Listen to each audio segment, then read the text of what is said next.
Assalamu alaikum wa rahmatullahi wa barakatuh. Alhamdulillah wassalatu wassalamu ala rasulillah, amma ba'du. Baada ya kumshukuru Mwenyezi Mungu na kumtakia ziada za rehma bwana Mtume Muhammad sallallahu alaihi wasallam. Ndugu zangu, kama title yetu inavyoeleza hapo juu kwamba leo tuko ndani ya mwezi 21 Muharram, siku ya Jumatatu. Kama ulishawahi samahani, kama ulishawahi kufanya dua nzito sana, basi leo tifanye kama hii ya pili. Ifanye kama hii leo ya pili. Na kama ulikuwa hujawahi kufanya, basi leo ifanye kwa ndo ya kwanza kabisa. Ifanye kwa ndio ya kwanza kabisa. Uislamu, huu ni mwezi wa Muharram, ni mwezi mtukufu. Bimaana baada ya mwezi huu hakuna tena mwezi mwingine mtukufu mpaka mwezi wa Rajab. Mwezi wa Rajab. Huu ndio mwezi wa mwisho katika ile miezi mitukufu. Hebu zitumie hizi Jumatatu mbili. Jumatatu hii ya leo na Jumatatu hiyo inayokuja. Mbilie sana Mwenyezi Mungu Subhanahu wa Ta'ala kwa haja zako. Leo nakwenda kukuletea dua hii nzito na nitakuelekeza utaratibu wake na namna gani utakwenda kuifanya dua hii. Lakini unakwenda kuiomba hii kwa mambo gani? Kwa haja gani? Kwa shida gani? Hapo nakuomba nisikilize kwa makini sana ndugu yangu. Tena nitegee jicho lako, jisikio lako kwa makini kweli. Jambo la kwanza kabisa utakwenda kutumia dua hii kwa swala zima la riziki. Kwa sababu hiki ndo kilio cha kila mmoja. Hili ndo jambo ambalo kwamba kila mmoja akilala, akiamka tunaliwaza hili. Riziki. Mwenyezi Mungu atufanyie sahali katika riziki zetu. Katika mwaka huu tunakuna nao hivi sasa. Hilo la kwanza. Na nitakupa idadi, utasoma mara ngapi, utafanya mara ngapi nitakueleza. Jambo la pili, kama mtu ana shida na matatizo katika mahusiano, katika ndoa yake, ni sehemu ya kumwambia Mwenyezi Mungu katika swala hilo, ya Rabbi, na mke wangu, mume wangu, kadha. Alafu unasoma. Na nitakupa muda gani mzuri wa kusoma dua hiyo. Hilo jambo la pili. Jambo la tatu, pengine wewe ni mwanafunzi unasoma, lakini wallahi laadhim katika masomo yako unaona kuna ugumu kweli yani. Unajitahidi, unafanya kila uwezavyo, lakini kuna ugumu katika masomo yako. Basi ni nafasi ya wewe kwenda kumlilia Allah katika masomo yako. Mwambie, ya Rabbi, nasoma lakini kichwa changu kimekuwa kigumu. Kila ninaposoma na uelewa wangu umekuwa mzito ya Rabbi. Alafu soma kisha mwambie Mwenyezi Mungu jambo hilo. Hilo jambo la ngapi? Jambo la tatu. Jambo la nne, pengine wewe ni mkulima, unalima sana mazao, unajitahidi sana na unatumia gharama kubwa, lakini mafanikio yamekuwa madogo. Yaani kile ambacho wewe unakipeleka shambani na kile ambacho unakirudisha nyumbani hakifanani. Nenda kamwambie Mwenyezi Mungu Subhanahu wa Ta'ala. Nenda kamwambie Allah Subhanahu wa Ta'ala. Lakini pengine wewe ni mchimbaji wa madini, unatumia gharama kubwa sana kulipa vibarua, kulipa nini, lakini mpaka leo bado kipato chako na kile unachokitumia hakilingani. Basi mwambie Mwenyezi Mungu Subhanahu wa Ta'ala kwa haja yako hiyo na kwa shida yako hiyo. Tutakwenda kushuhudia jambo zito sana katika dua hii ya leo, ndugu yangu Muislamu. Na kuomba usichoshwe na haya mazungumzo, maelekezo, ili ukiingia katika hii dua basi ujue unaingia kwa mtindo gani, unakwenda kufanya kwa mfumo gani. Hilo jambo la ngapi? Hilo jambo la nne. Jambo lingine biidhnillahi Ta'ala, kama wewe katika sehemu yako ya biashara labda kuna fitna sana unafanyiwa, basi kina Mungu kuna hali ambazo unaziona katika biashara yako sio, basi ni wakati wa kwenda kumwambia Mwenyezi Mungu Subhanahu wa Ta'ala, ya Rabbi, ninafanya biashara lakini biashara zangu zina fitna, zina mitihani, zina kadha. Kisha baada hapo nenda kafanye dua yako hiyo biidhnillahi Ta'ala. Na itapendeza sana Muislamu utapoenda kufanya dua hii, itapendeza kama una vazi leupe kavaa vazi leupe. Mfano kanzu nyeupe kama unayo kavaa, au mwanamama akajifunika mtandio mweupe, sio mbaya katika hilo. Haina maana kama atavaa nguo nyingine haitafaa, la. Vaa vazi leupe, peleka dua yako hii kwa Allah Subhanahu wa Ta'ala. Nenda kafanya hivyo biidhnillahi Ta'ala. Wallahi utakwenda kushuhudia yale ambayo hujawahi kuyashuhudia. Lakini pengine wewe uko katika nchi za watu, kuna baadhi ya watu wako nchi za nje, wana mitihani mizito inawakuta kule katika mataifa ya watu. Wengine shida zao ni vibali vya kazi, wengine shida zao ni vitu mbalimbali. Basi na wewe ambaye uko nje ya nchi unaweza ukaifanya dua hii biidhnillahi Ta'ala huko ambapo wewe ulipo. Uko Marekani, uko Asia, uko bara la Arabu, si uko wapi, fanya vile uko ulipo. Unaweza ukaifanya dua hiyo biidhnillahi Ta'ala. Utaratibu wake unakuwaje sasa? Utaratibu wake ndugu yangu Muislamu ni huu. utaanza kusoma aya 3 hizi. Utaanza kusoma aya 3 hizi, na hizi aya 3 hizi utazisoma kwa idadi maalum. Kwa idadi maalum. Na hapa kuna jambo nataka nikuelekeze Muislamu, kama utaweza lifanye hivyo. Na kuomba ifanye hii dua kila kipande kifanye kwa idadi ya namba ya jina lako. Kifanye kwa idadi ya namba ya jina lako. Kama uifahamu namba ya jina lako, umeona hapo kwenye dashboard kuna namba za simu hapo. Hapo kwenye dashboard yangu hapo kuna namba ya simu. Tuma message yako kwa namba hizo hapo, hizo mbili hizo. Alafu niambie, bwana, mimi jina langu fulani, namba yangu sijui. Nitakutumia namba yako. Ukituma kwa WhatsApp, ukituma kwa kawaida sawa, nitakutumia namba yako. Alafu piga kwa idadi ile ya namba. Kama mfano mimi naitwa Ali. Kila anaitwa Ali, basi na mimi naitwa Ali. Basi mimi nitakupa namba yangu ni ngapi katika dua hii. Mimi kama nitaenda kufanya, basi najua mimi nafanya kwa mara ngapi. Nitakueleza kama mimi Ali. Je, mimi nafanya mara ngapi, nitakueleza. Twende sasa tukaanze kuisoma hii dua. Aya utakazoanza nazo ni hizi. Hamim tanzilul kitabi min Allahil azizil alim. Hamim tanzilul kitabi min Allahil azizil alim. Tanzilul kitabi min Allahil azizil alim. Narudia, Hamim tanzilul kitabi min Allahil azizil alim. Hiyo aya ya kwanza na aya ya pili.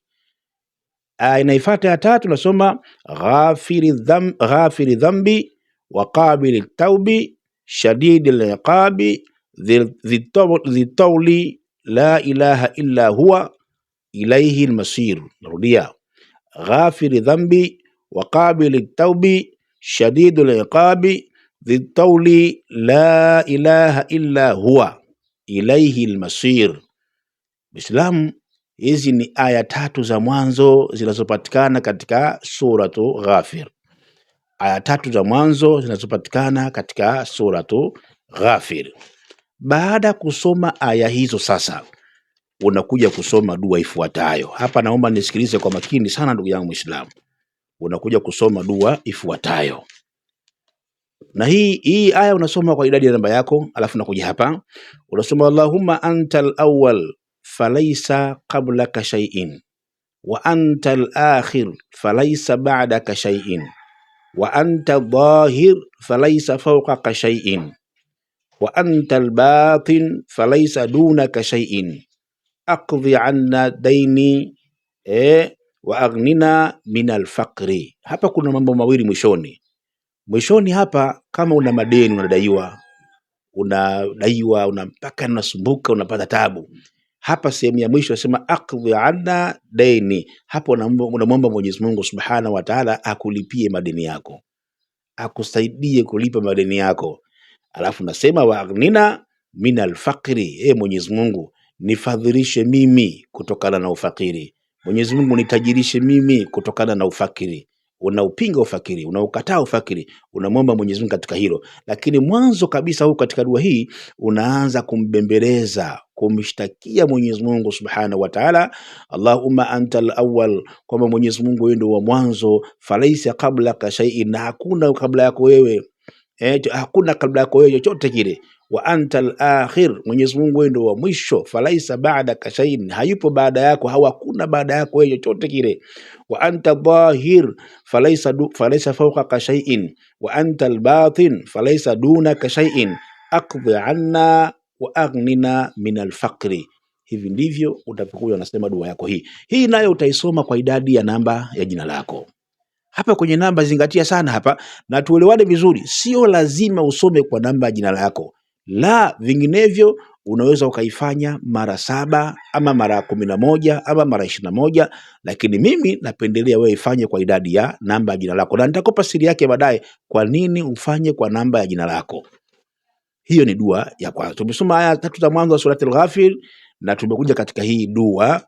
Sasa tutakwenda kumalizia na hii swala ya Mtume Muhammad sallallahu alaihi wasallam. Kabla sijaleta hii swala ya Mtume, Niwaombe ndugu zangu Waislamu, katika mwezi wa 21 leo Muharram, tuna shida ndugu yangu Islam ya kamera. Channel yetu sasa hivi ishakuwa kubwa hii, tuna subscriber karibu 56,000. Shida ni kamera. Tupate kamera ambayo kwamba ina mudu kurekodi hata hutuba za Ijumaa, tena zitoke katika quality iliyokuwa nzuri. Sasa hivi tuna rekodi lakini quality yake bado haijawa nzuri. Muda mwingine kuna darasa za misikitini tuna rekodi lakini tunasikia hata sauti zake na kuwa bado hazijawa sawa sawa. Kamera tunayohitaji inagharimu milioni 1.8. Tena hiyo ni bei ya mtumba. Ndio tunayohitaji. Inshallah ni waombe Waislamu wale wapenda kheri, wale wanapenda mambo ya kusaidia mambo ya dini, tulifanya zoezi hili kwa ajili ya Allah. Mpaka leo tuko tarehe ngapi? Tuko tarehe 6 leo. Tuna 1,186. 1,186. Bado sana ndugu zangu Waislamu. Ni waombe biidhnillahi taala, Mwenyezi Mungu ajalie tukipata angalau watu 10 kila mmoja akatoa laki. Zoezi itakuwa ni fupi na kwa muda mfupi talimaliza. Na sina maana kwamba yule mwenye shilingi 10,000 asitoe, mwenye shilingi 20,000 asitoe, la, una 10,000, una 20,000, una 30 toa. Na bahati nzuri kwamba kila anayetoa lipo daftari maalumu hapa, majina yao tumeandika na namba zao za simu. Maana yake nini? Maana yake mwisho wa siku zoezi hili likamilika, tutakuja kuwapigia simu hawa, kwa sababu kuna dua yao kubwa sana tutakwenda kuwafanyia. Kuna kafara kubwa tutakwenda kuifanya, na tupate angalau kujikondoo kidogo, tutachinja kwa ajili yao. Tutakwenda kuwafanyia dua hii biidhnillahi taala, kwa wao kulifanikisha na kuliwezesha jambo la kupatikana hii kamera ambayo kwamba tunahitaji. Milioni 1.8 anaweza katoa hata mtu mmoja tu. Ni sawa kama dola 700 hivi au 750, kitu kama hicho, au dola 800. Ikipatikana hiyo biidhnillahi taala, Waislamu tunaweza tukalifanya hili kwa ajili ya Allah subhanahu wa ta'ala. Na namba zetu za simu ni hizo hapo unazoziona kwenye dashboard hapo. Ya mwanzo hiyo ni Airtel 0788 905151, na hii ya pili ni Yas au Tigo 0773 110001. Jina Ali Athmani. Ni hivyo ndugu yangu katika imani. Wale wapenda kheri tuyafanye kwa ajili ya Allah subhanahu wa ta'ala. Twende tukamalizie sasa. Tumesema tunaanza na aya ya mwanzo, na nitakwambia muda gani mzuri utakwenda kufanya dua hii. Muda mzuri kabisa ni baada salati al-asri. Baada salati al-asri na kabla salati al-maghribi. Baada salati al-asri na kabla salati al-maghribi. Kama itakuwa Ijumaa tatu ya leo, mfano video hii umeiona labda usiku sana tayari muda umepita, basi inshallah chukua hii dua iandike, nenda kaifanye katika Ijumaa ya mwisho, kwa sababu Ijumaa hiyo inayokuja ya nyingine itakuwa ndio Ijumaa ya mwisho ya mwezi Muharram.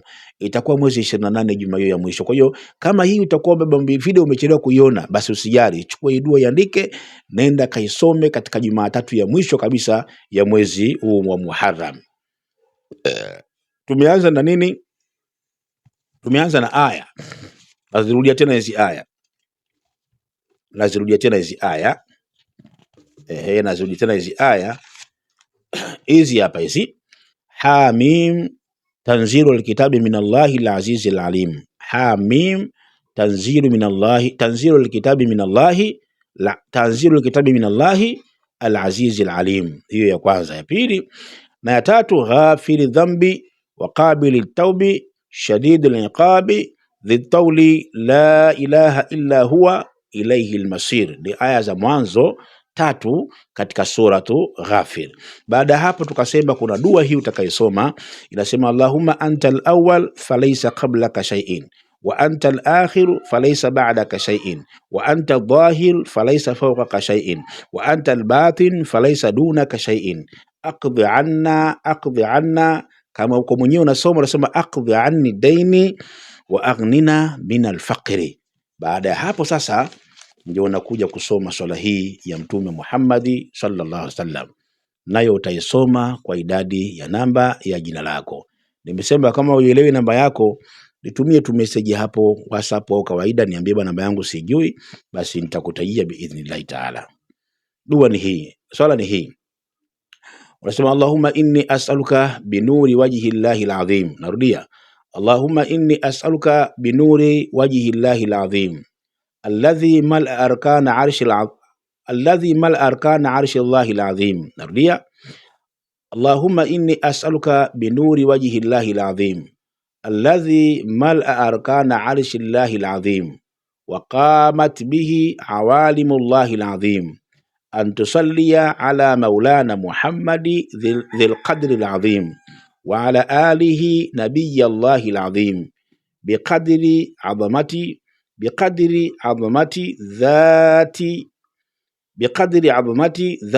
ذات الله العظيم في كل لمحة ونفس عدد ما في علم الله العظيم صلاة دائمة بدوام الله العظيم تعظيما للحقق يا مولانا يا محمد يا ذو الخلق العظيم وسلم عليه وعلى آله مثل ذلك وأجمع بيني وبينه كما جمعت بين روحي ونفسي ظاهرا وباطنا يقبته ومناما واجعله يا ربي روحا لذاتي من جميع الوجوه في الدنيا قبل الآخرة يا عظيم. Hapo ndo mwisho. Narudia tena hii swala ya Mtume Muhammad.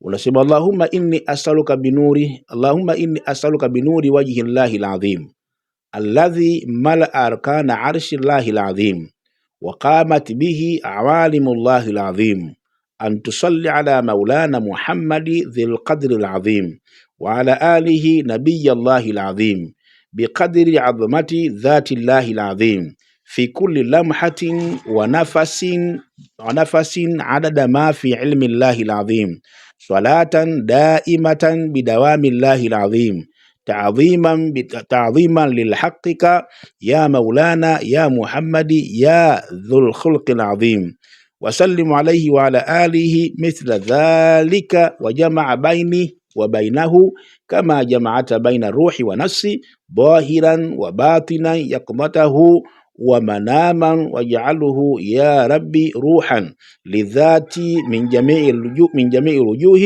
في الدنيا قبل الآخرة يا عظيم. Hiyo ndo dua, hiyo ndo sala ya Mtume Muhammad, utakwenda kuileta hapo na inshallah nitakuwekea hapo chini ili uweze kuichukua. Kama yule ambaye ataipenda kuichukua basi ataichukua hapo chini. Nitaziandika angalau kwa lugha ya Kiswahili ili yule ambaye atakayependa kuchukua basi aweze kuichukua hapo chini. Kwa leo tutaishia hapa, tukutane katika kipindi kijacho na tukutane katika darasa lingine la wakati mwingine ujao la adhkari na dua. Insha Allah, kama una maswali yako na maoni unaweza ukaacha comment yako hapo chini, ama la basi kama una mambo ya siri unaweza kutumia namba hizo hapo unazoziona katika dashboard yetu hapa hivi sasa inshallah. Baada ya kusema hayo, kwa leo tuishi hapa, tukutane katika darasa lingine la wakati mwingine ujao. Assalamu alaikum wa rahmatullahi wa barakatuh.